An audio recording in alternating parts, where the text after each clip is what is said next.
One shot लेना चाहोगे? दे दूं वन शॉट। चलो जाओ यार, पद चैप्टर एंजॉय करो। एक वीडियो में सारा प्रश्न उत्तर परिचय ऑब्जेक्टिव तीनों चीज़ें एक ही वीडियोस में। सब्सक्राइब करोगे ना सारे चैप्टर्स के लिए, शेयर करोगे ना, दोस्तों को बताओगे ना, वादा करो, वादा दो। चलो एंजॉय करो, डू सब्सक्राइब।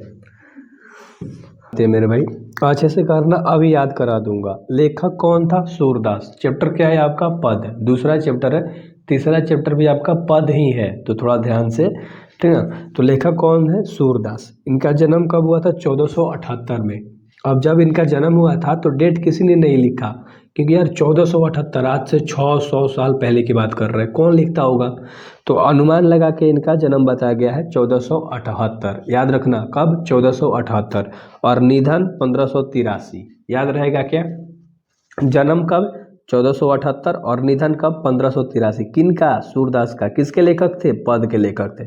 समझ में आ गया? तीन चार चीज़ें अभी याद हो गई होंगी आपको कि पद जो आपका चैप्टर है इसके लेखक सूरदास है, जन्म 1478 में और 1583 में इनकी मृत्यु हो गई थी।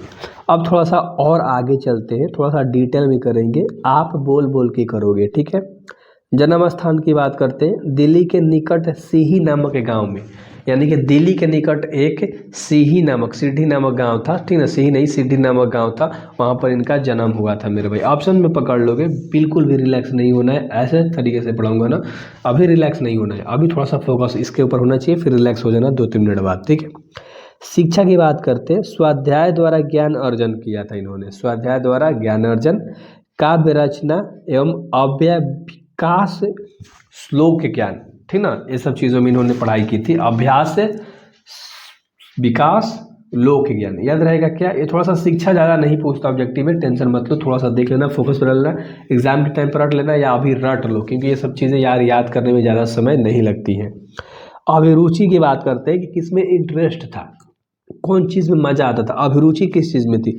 पर्यटन में थी, सत्संग में थी, कृष्ण भक्ति और वैराग्य में थी। पर्यटन समझते हो ना, पेड़ पौधा लगाना हो गया, ऐसा पर्यटन शायद कहलाता है। सत्संग तुम्हें पता है, हरे राम हरे कृष्ण। कृष्ण भक्ति पता है, कृष्ण भगवान की पूजा करना। वैराग्य पता है, भिखारियों की तरह और साधु संत की तरह घूमते रहना, वैराग्य रहना। इस तरह से इनको बहुत ज़्यादा पसंद था सारी चीज़ें करने में, ठीक है मेरे भाई। दीक्षा गुरु की बात करते हैं ना, इनके दीक्षा गुरु जो थे महाप्रभु वल्लभाचार्य, इनके दीक्षा गुरु थे। महाप्रभु वल्लभाचार्य। याद रहेगा क्या? महाप्रभु वल्लभाचार्य, ठीक ना, वल्लभाचार्य इनके दीक्षा गुरु थे। कुछ विशेष चीज़ों के बारे में जानेंगे। जन्म से बेचारे अंधे थे, मृदुल विनम्र भी थे और निर्भिमानी थे। इनके पास कोई भी अभिमान वाली चीज़ें नहीं थी, निर्भिमानी एकदम मस्त रहा करते थे, अभिमान घमंड एटीट्यूड कुछ भी नहीं था। और भावुक थे, इमोशनल थे किसी भी चीज़ को लेकर, समझ रहे हो? जैसे आप भी किसी चीज़ को देखने रोने लगते हो, या मतलब दिल में एक अलग सा दयालुपन, काइंडनेस जन्म लेता है कि हर मदद करनी चाहिए इस इंसान की, तो उस तरह से इनके मन में सारी चीज़ें थी, ठीक है।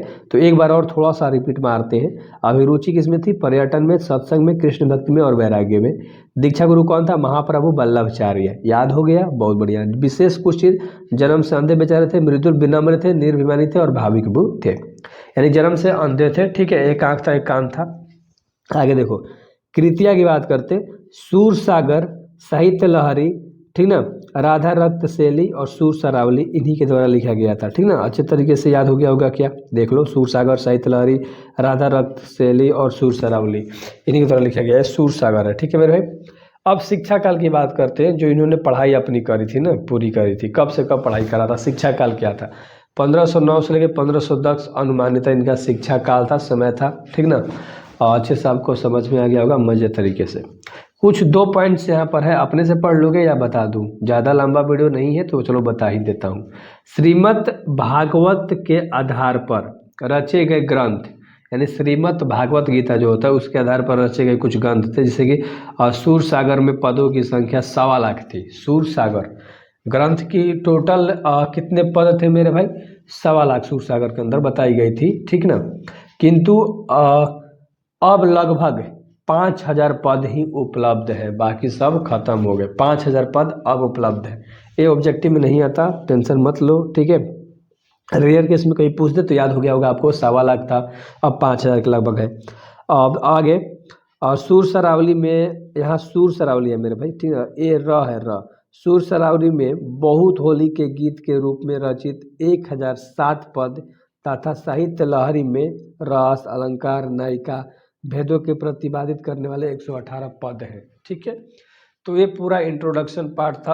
अच्छे तरीके से आपको समझ में आ गया होगा, उम्मीद करता हूँ मज़ा आया होगा आपको तरीके से, क्योंकि हम लोग कोई भी काम करते हैं अच्छे तरीके से। पहला क्वेश्चन कह रहा है कि प्रथम पद में किस रस की व्यंजना हुई है। आपको बताना है मेरे भाई, प्रथम पद में किस रस की व्यंजना हुई है। प्रथम पद में वात्सल्य रस की व्यंजना की गई है। इसमें बालकृष्ण को दुलार भरे कोमल मधुर के स्वर में भोर होने के बाद कहते हुए जगाया जाता है। ये तो आपको याद हो गया होगा कि प्रथम पद में इसमें वात्सल्य रस की व्यंजना की गई है। इसमें बालकृष्ण भट्ट को यानी कि बालकृष्ण को यानी कृष्ण भगवान को भोर होने के बारे में बताया जाता है। ठीक है, सिंपल। दूसरा क्वेश्चन, गाय किस और दौड़ पड़ी थी। देखो सारा चीज़ अभी याद होगा। गाय सुबह होते ही रंभाती हुई दौड़ती हुई बछड़े की तरफ दौड़ पड़ी थी। सुबह होता है, गाय भैंस होती है, सारे बांधे हुए रहते हैं, खोलोगे बच्चे से मिलने के लिए जाएंगी तो बछड़े से मिलने के लिए बेचारी चली जाती है रंभाती हुई। ठीक ना। एक और क्वेश्चन है क्या यार, हाँ थर्ड नंबर का क्वेश्चन देख लो, तीसरा नंबर। प्रथम पद का भावार्थ अपने शब्दों में लिखना है। प्रथम पद जो आपने हिंदी समझा है, हिंदी पढ़ा है, उसका भावार्थ अपने शब्द में समझाना है। ध्यान से सुनना, अभी याद होगा, टेंशन मत लो। प्रथम पद का भावार्थ बड़ा ही मनमोहक है। इस पद में दुलार भरे कोमल स्वर में सोए हुए कृष्ण को भोर होने की बात कही जाती है, यानी जगाया जा रहा है। तो याद हो गया कि प्रथम पद का जो भावार्थ है वो बड़ा ही मनमोहक है, मन को मोह लेने वाला है। ठीक ना मेरे भाई। इसमें दुलार भरे कोमल स्वर से कृष्ण भगवान को जगाने के बारे में बात किया जाता है। उनको भोर होने का बहुत सारा संकेत दिया जाता है। जैसे मान लो भोर होता है तो कोई कहता है ना कि भोर हो गया, जग जाओ। क्या प्रूफ है कि भोर हो गया? वही चीज़ है। देखो जैसे में कमल के फूलों का खिलना, मुर्गे का बोलना, पक्षियों का चहचहाना, गाय का रंभाना, चंद्रमा का मलिन होना यानी खत्म हो जाना, अब दिखाई न देना, रवि का प्रकाशित होना यानी कि सूर्य भगवान निकल चुके, ये सारे पहचान है सुबह होने के। तो इस तरह से कह कह के कृष्ण भगवान को सुबह जगाया जाता है, बहुत सारा संकेत दे दे के। ये सब को याद करने वाला चीज़ है यार, आप एग्जाम में अपने से लिख लोगे। ठीक ना। पठित पाठ के आधार पर सूर्य के वात्सल्य वर्णन की विशेषताएं लिखिए। ठीक ना, आपको बताना है। बहुत आसान सा है यार, सूर्य के वात्सल्य का वर्णन करना है। ध्यान से सुनो। सूर्य के वात्सल्य वर्णन सहराड़ीय है। ठीक ना, यानी कि इसे होता ना कि मतलब कह नहीं सकते, इतना मस्त इन्होंने लिख रखा है। उनके वात्सल्य वर्णन के विद्वानों ने बहुत ही प्रशंसा की है। उन्होंने जो चीज़ लिखा है, जितने भी और विद्वान है, बहुत ज़्यादा इनको फेमस करा है, बहुत ज़्यादा इनकी प्रशंसा करा है, बड़ाई करी है। ठीक ना।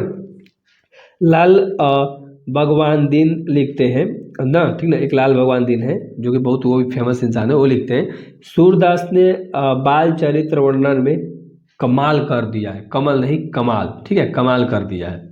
गोस्वामी तुलसीदास जी इनके वात्सल्य वर्णन का बहुत ही प्रशंसा करते हैं। एक गोस्वामी तुलसीदास भी थे जो फेमस थे।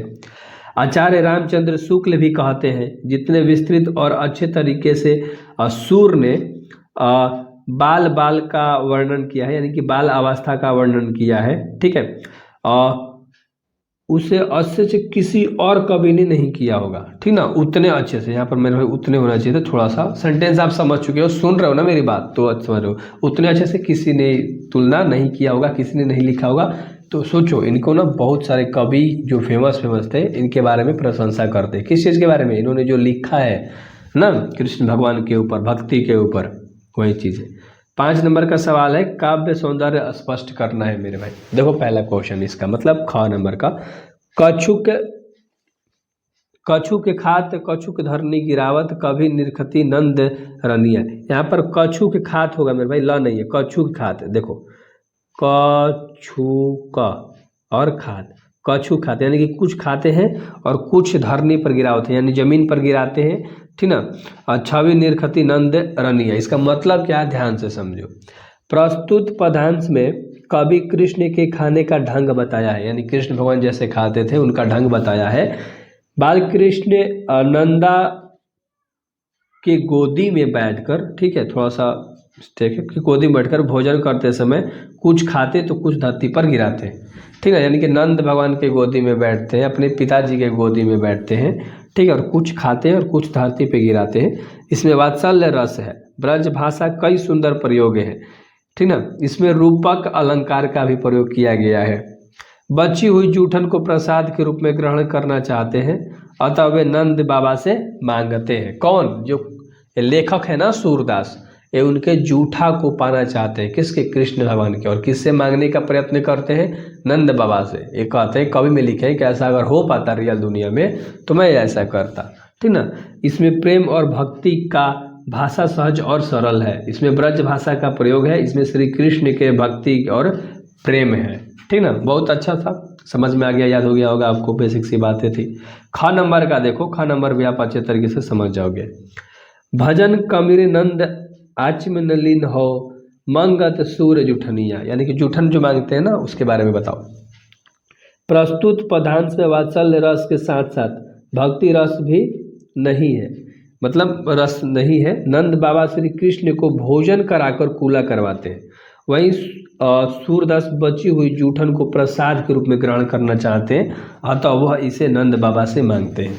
यानी कि खाना उना खिला के हाथ धुलाते हैं। जो जूठन बच गया है ना कृष्ण भगवान का, तो वही लेखक कहता है कि वही मैं ग्रहण करना चाहता हूँ, मैं वही चाहता हूँ, प्रभु मेरे को चीज़ दे दो। नंद बाबा से मांगते हैं, सिंपल, यानी कृष्ण भगवान के बाबा से मांगते हैं। आगे थोड़ा सा और है, सुन लो। इसमें प्रेम और भक्ति है, बताना था ना आपको क्या है। तो इसमें प्रेम और भक्ति है, भाषा सहज और सरल है, इसमें ब्रज भाषा का प्रयोग है, इसमें श्री कृष्ण के प्रति प्रेम है। बस सिंपल, तो उसमें भी था इसमें भी है। ग नंबर का सवाल सुनो, क्या है। आपुन खात नंद मुखन आवत सो छवि कहत न बनिया, यानी इसका मतलब क्या है। प्रस्तुत पदांश में बाल कृष्ण भट्ट, यानी सॉरी बाल कृष्ण भट्ट, बार बार बोल दे रहा हूँ यार, ऐसा नहीं, बाल कृष्ण, ठीक है, तो मिस्टेक से बोला जा रहा है बाल कृष्ण, यानी कि बाल अवस्था में कृष्ण भगवान की बात कर रहा है। तो प्रस्तुत पदांश में बाल कृष्ण की बाल्य व्यवहार का वर्णन है। स्वयं कुछ खा रहे हैं तथा कुछ नंद बाबा के मुंह में डाल रहे हैं। कौन? कृष्ण भगवान। इस शोभा का वर्णन नहीं किया जा सकता, यानी कि ये जो आपको दिख रहा है ना माहौल अभी जो चल रहा है, जो खा रहे हैं, खिला रहे हैं, गिरा रहे हैं, इसका वर्णन हम नहीं कर सकते। इसमें ब्रज भाषा का प्रयोग हुआ है, भाषा सरल और सहज है, इसमें वात्सल्य रस का अपूर्ण समावेश है। बस ये सारी चीज़ों से मिला के, मतलब ये सब भाषा का प्रयोग करके उन्होंने लिखा है, बताया है, इस तरह से चीज़ें हैं। आगे देखो 6 नंबर का सवाल है, कृष्ण खाते समय क्या क्या करते हैं, आपको बताना है। बहुत बेसिक सा हिंदी है, तो आपको एक बार में समझ में आ रहा होगा। कृष्ण खाते समय कुछ भोजन खाते हैं तथा कुछ जमीन पर गिराते हैं। वे अपने हाथ से दही का पात्र लेना चाहते हैं, वहीं मुख पर माखन, मिश्री तथा दही लगाते हुए उनको अपने हाथों में खाना अच्छा लगता है। मतलब अपने हाथों से ले लेना, मिश्री ले लेना, माखन ले लेना और वही चीज़ खाना, ठीक है। तो क्वेश्चन आंसर इतना ही था, बस खत्म हो गया। सुन के आपको मज़ा आया होगा, एंड कुछ टाइपिंग मिस्टेक होगा तो सॉरी उसके लिए। एंड बोला मैंने सही से सेंटेंस, तो आपको सुनना था, याद करना था, बेसिक सी बातें थी। So best of luck. आगे के वीडियोज़ में क्या चाहिए मेरे भाई? पद, दूसरा चैप्टर था जो आपका पद है, तो पद को लिखा है ऑप्शन नंबर डी। पद के रचयिता के हैं, पद के लेखक कौन है, पद को किसने लिखा है, ठीक है, या पद किसके द्वारा लिखा गया है, तो सूरदास के द्वारा, या सूरदास ने किसको लिखा है, तो पद को। तो इस तरह से 4 तरह से क्वेश्चन, एक ही तरह का क्वेश्चन घुमा घुमा कर देगा मेरे भाई, याद हो गया होगा ना। आगे बढ़े, सूरदास किस भक्ति के कवि थे, ठीक ना, अच्छे तरीके से किस भक्ति के कवि थे। राम की भक्ति करते थे, या मातृभक्ति करते थे, या देशभक्ति, या कृष्ण भक्ति करते थे। यहाँ पर कृष्ण भक्ति, कृष्ण लिखा गया, कोई दिक्कत नहीं है। कृष्ण भगवान भक्ति, कृष्ण की भक्ति सूरदास करते थे। बहुत अच्छे से आपको याद हो गया। आगे बढ़ते हैं, सूरदास किस भाषा के प्रसिद्ध कवि हैं। सूरदास जो है किस भाषा के, भाषा पूछ रहा है, अवधी भाषा या खड़ी बोली भाषा या ब्रज भाषा। 3 ऑप्शन दिया ना मेरे भाई, तो तीनों में से बताओ, तीनों में से बताओ सूरदास किस भाषा के प्रसिद्ध कवि थे, ब्रज भाषा के। याद रहेगा, ऑप्शन नंबर सी आपका करेक्ट हो जाएगा। ABC नहीं है, कोई दिक्कत वाली बात नहीं है, आपको ऐसे करके रहना, ठीक है। हमने ABC नहीं लिख रखा है, थोड़ा सा टाइपिंग में जल्दी करने के लिए, आप सभी को कंटेंट प्रोवाइड करना था ना यार, बहुत जल्दी, तो इसीलिए, ठीक ना, कि जल्दी हो जाए। 3 को याद हो गया। आगे बढ़ते हैं, वात्सल्य के विश्व में अद्वितीय कवि किसे कहा जाता है। अद्वितीय कवि, सूरदास के बारे में पढ़ रहे हैं तो सूरदास को ही कहा जाता है, बेसिक सी बात है। तो सूरदास को अद्वितीय कवि कहा जाता था विश्व में, ठीक ना, अद्वितीय, कोई दिक्कत वाली बात नहीं। अद्वितीय कवि कौन था? सूर्यदास, याद हो गया ना, बहुत सुंदर। कृष्ण कहाँ बैठकर भोजन कर रहे थे, कृष्ण भगवान कहाँ बैठ के भोजन कर रहे थे? नंद की गोद में। किसके गोद में? नंद की, जो उनके पिताजी थे ना, नंद बाबा, तो उनके गोद में कृष्ण भगवान बैठ के खाना खाते हैं मेरे भाई, भोजन करते हैं मेरे भाई, ठीक ना। अच्छे से याद हो गया होगा। हम टाइम पास नहीं करते सब ऑप्शन देख के, ठोक देते हैं जल्दी, क्योंकि हम लोग ठोक ठोक के पढ़ते हैं। सूरदास किस धारा के कवि थे बताओ, रामश्रयी या कृष्णश्रयी या शिव या कोई भी नहीं? ये तो आप अच्छे से बता दोगे 6 नंबर का, कृष्ण भगवान यानी कृष्णश्रयी के थे, ठीक ना, अच्छे तरीके से कृष्णश्रयी के। ठीक है, आगे बढ़ते हैं। 7 नंबर का सवाल, 7 नंबर का, ठीक है, अच्छे से सुनो। 7 नंबर, प्रस्तुत प्रथम प्रथम पद में कृष्ण को सूचना दी जाती है, बस आपको सुनना है। प्रस्तुत प्रथम पद में कृष्ण को सूचना दी जाती है, किस चीज की? रात्रि होने की या भोर होने की? अरे भोर होने की सूचना दी जाती है कि सुबह हो गई है, उठ जाओ लल्ला, उठ जाओ अब कृष्ण भगवान आप, ठीक ना। तो 7 का ऑप्शन नंबर क्या हो जाएगा मेरे भाई, बताओ, बी नंबर का, ठीक है, भोर होने के बारे में। सूरदास हिंदी साहित्य के किस काल के कवि थे? किस काल के, आदिकाल या भक्ति काल, आपको बताना है मेरे भाई। 8वां का ऑप्शन नंबर क्या हो जाएगा, बी, भक्ति काल। कृष्ण भगवान की भक्ति करते थे, भक्ति काल के या कवि थे। तो 8 गो अभी तक याद हो गया होगा जहां तक मैं जानता हूं। एक बार और सुन लेना, मजा आ जाएगा भाई। बहुत कम समय में वीडियोस बनाता हूं मैं, 30 मिनट 20 मिनट नहीं लेता आपका, 10 मिनट लास्ट। कौन सी रचना सूरदास की नहीं है, आपको बताना है मेरे भाई, ठीक है। कौन सी रचना, सूर सागर, साहित्य लहरी या सूर शरावली या सतसई? अगर आप ध्यान से बताओगे तो 9 का ऑप्शन नंबर क्या हो जाएगा मेरे भाई, डी, सतसई इनकी रचना नहीं है, बाकी सब इन्होंने ही लिखा था, तो सतसई इनकी रचना नहीं है। बहुत सुंदर मेरे भाई, अच्छे से आपको पता चल गया, ठीक ना। सूरदास को किस चीज की भूख थी? कृष्ण भगवान की जूठन की। कृष्ण भगवान का जूठा मिल जाए ना प्रसाद समझ के ग्रहण करना चाहते थे सूरदास, लेकिन उनको मिल नहीं पा रहा था। तो कृष्ण भगवान की जूठन की बहुत ज़्यादा आस थी, बहुत ज़्यादा इच्छा थी उनको, ठीक ना। तो 10 का ऑप्शन नंबर ए आपका सही हो जाएगा, कृष्ण भगवान के जूठन का। ये आप लोग बहुत सुने हो कहा था कृष्ण भगवान का, एक अखबार में याद हो रहा होगा। सूरदास की अनुमानित जन्म तिथि क्या है? अनुमान लगाया कि उनको बताया गया था कि जन्म कब हुआ था। तो 11 का ऑप्शन नंबर ए होगा कि बी होगा कि सी होगा कि डी होगा, यानी 1478 होगा कि 1475 या 1345 या 1556? तो 1478 ये नंबर का ऑप्शन आपका सही हो जाएगा। 1478 में इनका जन्म हुआ था, किसका? सूरदास का, ठीक है, अनुमानिता, याद रहेगा ना, बहुत बढ़िया। 12 नंबर का सवाल करेंगे, साहित्य लहरी किसकी रचना है? साहित्य लहरी को किसने लिखा है? 12 का ऑप्शन नंबर बताओ, जायसी ने कि कबीरदास ने कि सूरदास ने? सूरदास ने, ऑप्शन बी सही हो जाएगा, सूरदास ने लिखा है। किसको? साहित्य लहरी को किसने लिखा है? सूरदास, सूरदास ने, ठीक ना। आगे करते हैं 13 नंबर का सवाल, बहुत इंटरेस्टिंग सवाल आ रहा है। सूरदास की रचना कौन सी भाषा, मतलब किस भाषा में, कौन सी भाषा में है? अवधी में, ब्रज भाषा में, खड़ी बोली में या मैथिली में? ओह, ये क्वेश्चन फिर से करा दिया, यहाँ थोड़ा सा मिस्टेक है टाइपिंग में से, कोई दिक्कत नहीं। सूरदास की रचना कौन सी भाषा में है मेरे भाई? 13 नंबर का ऑप्शन नंबर क्या हो जाएगा? ब्रज भाषा, ठीक है। आगे बढ़ते हैं, ब्रज भाषा, ठीक ना, याद रखना अच्छे तरीके से, ब्रज ब्रज ब्रज भाषा। 14 नंबर का सवाल करते हैं, सूरदास के गुरु का नाम क्या था? नरहरिदास या विठलनाथ या वल्लभचार्य या आनंद दास? ये तो तुम अच्छे से बता दोगे। 14 नंबर का वल्लभचार्य, क्या नाम था? वल्लभचार्य, बल्ला, ठीक है, वल्लभचार्य, वल्लभचार्य सूरदास के गुरु थे। जैसे आपके गुरु कौन है? हम, अरे कोई होगा जैसे, हम तो भैया हैं, भाई हैं, ठीक है, उसी तरह से। भगवान श्री कृष्ण की मतलब किस शक्ति के पूज्य थे? ठीक है, तुलसीदास, जायसी, कबीरदास या सूरदास? भगवान श्री कृष्ण किस कवि के पूज्य थे? सॉरी, क्वेश्चन मिस्टेक पढ़ दिया था, यानी कौन कवि कृष्ण भगवान को बहुत ज्यादा चाहता था? सूरदास, क्योंकि इनके बारे में पढ़ रहे हैं। तो ऑप्शन नंबर डी आपका सही हो जाएगा, क्या? सूरदास, सूरदास, सूरदास, ये सूरदास जी, कौन? सूरदास जी के कवि, ठीक ना, अच्छे तरीके से याद रखना। अगला क्वेश्चन, कठिया का अर्थ क्या होता है? आपको बताना है। कन्हैया का अर्थ क्या होता है? स्त्री या वधु या पत्नी या गोद? ये तो बता दोगे अच्छे तरीके से, कन्हैया का अर्थ क्या होता है? 16 नंबर का ऑप्शन बताओ, गोद, क्योंकि नंद बाबा के कन्हैया पे बैठ के खाते थे, गोद में बैठ के खाना खाया करते थे, कौन? कृष्ण भगवान, ठीक है। सूरदास के संकलित पदों में कौन रस है? आपको बताना है। श्रृंगार रस है या वात्सल्य रस है या हास्य रस है या रौद्र रस है? 17 नंबर का ऑप्शन कौन सा हो जाएगा? वात्सल्य रस है। अगर आप चैप्टर का मैंने प्रश्न उत्तर कराया है, वहां से भी सारी चीजें समझ जाओगे, ठीक है। तो कौन सा रस है मेरे भाई? वात्सल्य रस है, ठीक ना, अच्छे तरीके से याद हो गया होगा।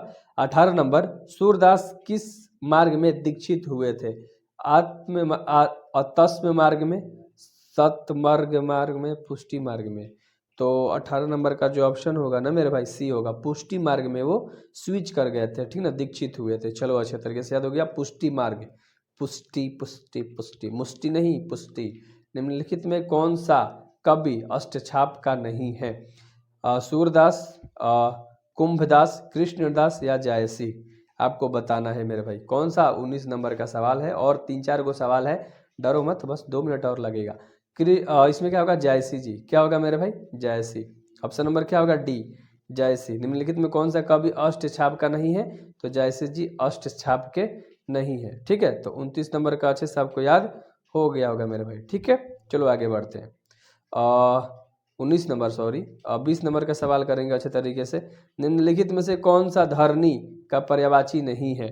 पृथ्वी, धरती या भानु या भू? बताओ अच्छे तरीके से बताओ। समझ रहे हो ना? धरती, धरती मतलब भूमि, पृथ्वी वही है, धरती कहा गया, भान कहा गया, भू कौन सा नहीं है? 20 का ऑप्शन नंबर बताओ। इतना आसान नहीं बताओगे तो कौन बताओगे? भान, बाकी सब है। भू कहा जाता है भूमि को, धरती भी, पृथ्वी भी। तो इसमें क्या है? भान नहीं है, ठीक ना मेरे भाई। अच्छे तरीके से समझ में आ रहा होगा, मजा आ रहा होगा। सब्सक्राइब मारो, दोस्तों में बताना इस चैनल के बारे में, ठीक है। कमल का मानक रूप क्या है? कमल का, ठीक है, बताओ कमल का मानक रूप। धरती, श्याम, कमल या प्रकाश? कमल का मानक रूप होता है मेरे भाई, ध्यान से सुन ले, क्या होगा? कमल होता है, ठीक है। तो यार अच्छे से याद रखना, कमल का कमल, कमल का कमल, याद रहेगा ना? बहुत बढ़िया। तमचूर का अर्थ क्या होता है? तमचूर यानी कि मुर्गा, तमचूर यानी कि मुर्गा, ठीक है। मुर्गा को तमचूर कहा जाता था, ठीक है। सूरदास का देहांत कब हुआ था? 1580 में या 1478 में? एक और ऑप्शन ले लो, 23 नंबर का, 1583। कब हुआ था? अब पकड़ लिए होगे, 1583 में। कब हुआ था? 1583 में, ठीक है। लास्ट क्वेश्चन 24 नंबर, और आपका स्वाहा कर दिए हम 10 मिनट में। 24 नंबर का सवाल कर देते हैं लास्ट, ठीक है। सूरदास जी का निधन किस गांव में हुआ था? ठीक है, परसौली गांव में, सिही गांव में, जायस गांव में या रूपकला गांव में? निधन निधन निधन, परसौली, परसौली गांव में इनका निधन हो गया था, ठीक है।